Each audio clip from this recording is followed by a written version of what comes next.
হ্যাঁ, আরেকটা ছোট্ট অফরোডিং প্যাচ। চলো চলো যাক।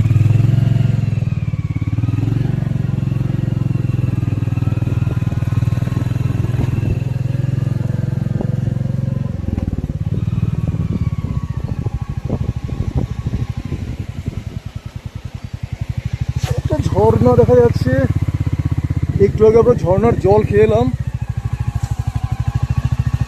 একটু অফরোডিং কাজ চলছে, মাঝে মধ্যে এরকম পাওয়া যাবে।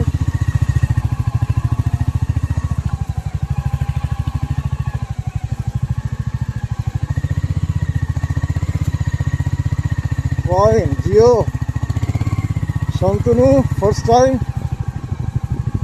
with your bike on hilly track.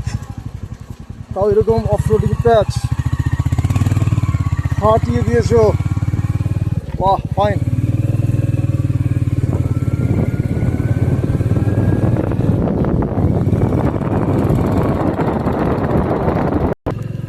এই পাহাড়ে আসার ব্যাপারে শান্তনুকে অনেকে খুব ডিসকারেজ করেছিল। তাদের অবশ্যই ডিসকারেজ করার পেছনে কোনো নেগেটিভিটি ছিল না, আই বিলিভ। তারা দে কেয়ার ফর হিম, একটু সতর্কতার জন্যই তাকে ডিসকারেজ করছিল। কিন্তু শান্তনু একরকম একবদ্ধা ছিল যে পাহাড়ে চালাবো। ও বাইকটা কিনেছে 1 বছরও হয়নি। আমার মনে হয়েছিল যে বাইকটা যেহেতু এখনও হাতে সেট হয়নি, পাহাড়ে কতটা কী করতে পারবে, কিন্তু শান্তনু জাস্ট চাপিয়ে দিচ্ছে। শান্তনু, এ ব্যাপারে তোমার মতামত কি বলো? তুমি বলো। জানুয়ারি মাসে আমি বাইক কিনেছি 20 তারিখ।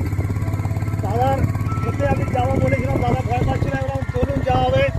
যে দাদাকে সঙ্গে করে নিয়ে বেরিয়ে এসেছি, দাদাকে ভরসা করে। আমি তো বাইক ঠিকই আছে, আমার মাঝে মাঝে পরীক্ষা হচ্ছে আমার আজ, তবে রীতিমতো উত্তীর্ণ হয়ে গেছে। পাস ফেল দাদা বলবে।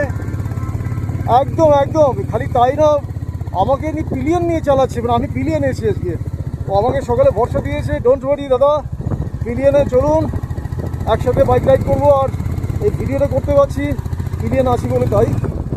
যাই হোক, Shantanu just came up with fly colours. প্রথমবার